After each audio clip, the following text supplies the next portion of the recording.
You know that feeling? Your to-do list just feels overwhelming, like it's demanding everything. Oh, absolutely. We've all been there. Just wishing for some, I don't know, clear path through it all. Exactly. Well, think of this deep dive as uh, like your personalized guide to task management systems. We're digging into the sources you shared. Right. We've looked at a whole bunch of articles, different viewpoints you sent over on productivity, organization. Hmm. And what we're trying to do here is really distill the core ideas, give you that clear path. Yeah, our mission basically is to cut through all the noise, pull out the really key principles, the things you can actually do to manage your tasks better. Without getting totally bogged down. Right. And it doesn't matter if you're super techie or, prefer pen and paper. The principles underneath are what count. Okay, so let's jump in. Where do we start? Well, a really fundamental thing, and this came up everywhere in the materials, is just the power of clarity Hmm. and structure. In how you actually define the tasks themselves. Exactly how you write them down or list them out. It sounds simple, but it makes such a difference, doesn't it? Like instead of just work on project, It's just so vague. totally. The sources like Claude and Gemini, they really push for specifics. Think about review Q3 budget spreadsheet and identify cost overruns. Right. Versus just budget. Or Gemini's example, draft homepage content for website instead of website. It's like focusing a lens, isn't it? Suddenly you know exactly what to do. Precisely. Vague tasks, they just leave you kind of adrift. And what's really interesting is this consistent idea of making each task truly actionable. Meaning it has a verb, something you actually do. Yes, a clear action that came up a lot in Gemini and others. Okay, and the size matters too, right? Not just the clarity. Oh, definitely. Breaking things down. Yeah, loads of the sources, Gemini, Perplexity, ChatGPT, they all talked about taking those huge, scary tasks. The ones you keep putting off. And topping them into smaller, manageable subtasks. It's that classic advice, really. How do you eat an elephant? One bite at a time. Exactly. And Claude added another really smart layer to this, putting the necessary context right there within the task description. Oh, that's good. So you don't have to go hunting for info later. Right. Less searching, less mental clutter. It just makes starting the task that much easier. Okay, so that's the foundation. Clear, bite-sized, context-rich tasks.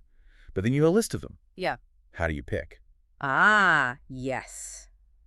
That brings us neatly to the next core principle, prioritization. It's absolutely key. This was pretty much universal across the sources, too. Completely. Claude, Gemini, Perplexity, Copilot, Grok, DeepSeek, ChatGPT. I mean, everyone's stressed you have to figure out what's important and what's urgent. And the go-to framework seems to be that Eisenhower matrix. Yeah, the 4 boxes, urgent, important. It popped up everywhere. Seems like a really solid tool. It is. Very effective, widely used. But interestingly, it's not the only way. Oh, what else came up?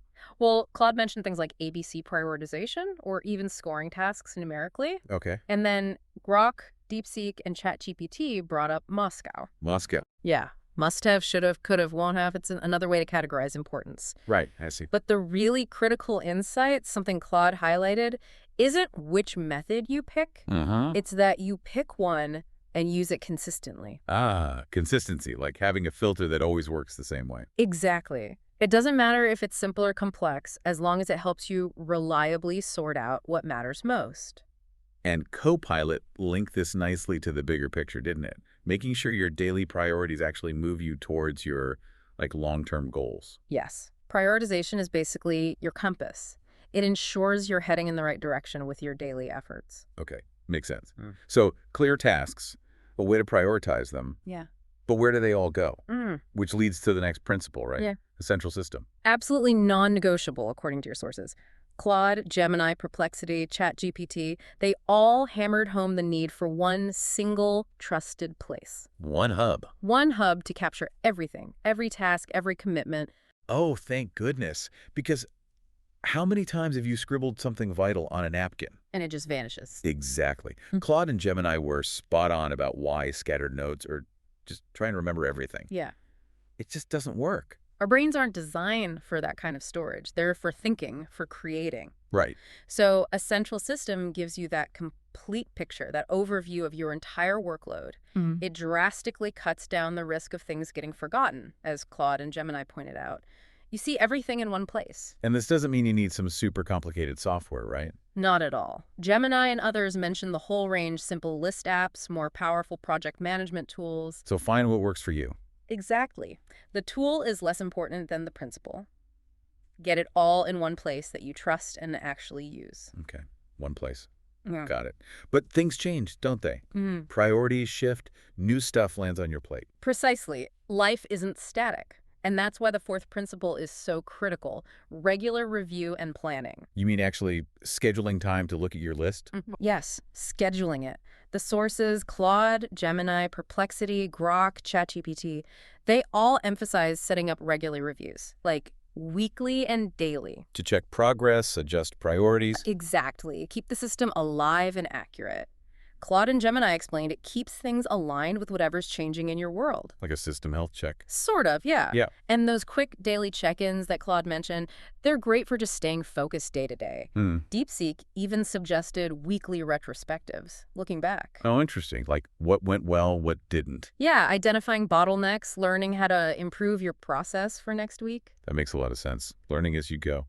Okay, so we're reviewing regularly. But what about fitting it all in? Time is finite. The eternal challenge. Which leads us to principle 5, realistic time management. To getting real about how long things actually take. Yes.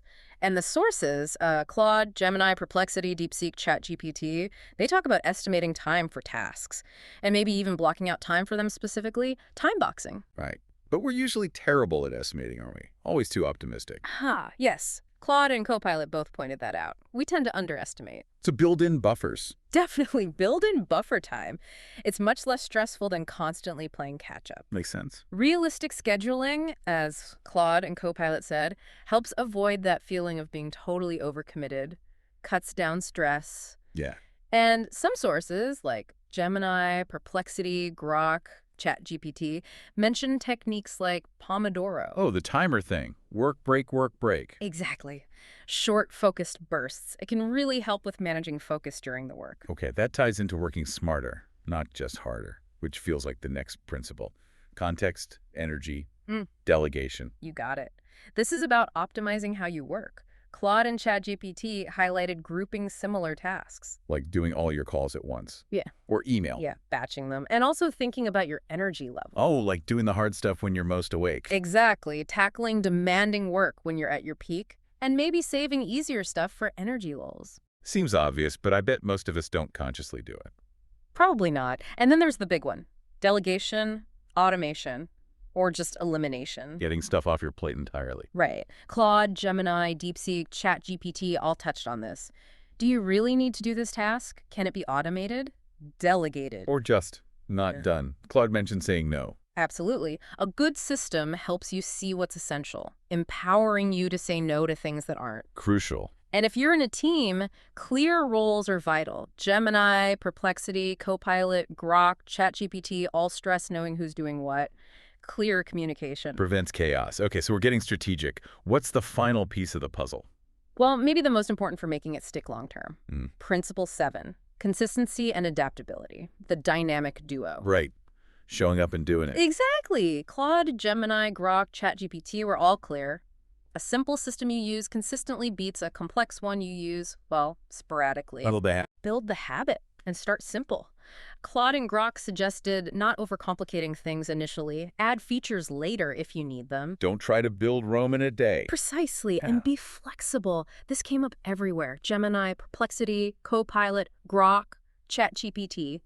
Your system needs to adapt as you change. Your needs evolve, your work changes. Exactly. It's not set in stone. It's about continuous learning, tweaking, finding what really works for you, as Gemini and others emphasized. It's an ongoing process. Okay, wow. We've covered a lot of ground there. So if we had to boil it all down, what are the absolute key takeaways for you listening right now? Well, I think the first thing is that even though there are tons of different tools, different methods out there, the core principles underneath, they're surprisingly consistent across the board. Yeah. Things like clarity in your tasks, prioritizing what really matters. Having that central hub. Yeah. Reviewing regularly. Managing time realistically. Thinking about context, energy, delegation. And then that bedrock of consistency and adaptability. Right. And the goal really is finding a system, your system, that resonates with you. And then actually sticking to those principles consistently. Because doing that, it's not just about ticking boxes, is it? It's about feeling less overwhelmed, more in control, more productive overall. Exactly. Moving from just being busy and reactive to being focused and proactive. So maybe the final thought for you to chew on is this. What if you just picked one? Just one or two of these principles we talked about. Yeah, how could implementing just that one thing, maybe starting tomorrow, change how you feel, how much control you have? Maybe it's finally breaking down that one monster project, or just scheduling 5 minutes each morning to look at your list. Think about what frustrates you now with how you manage tasks. And how could one of these ideas offer a path forward? It's really about experimenting, finding what clicks for you.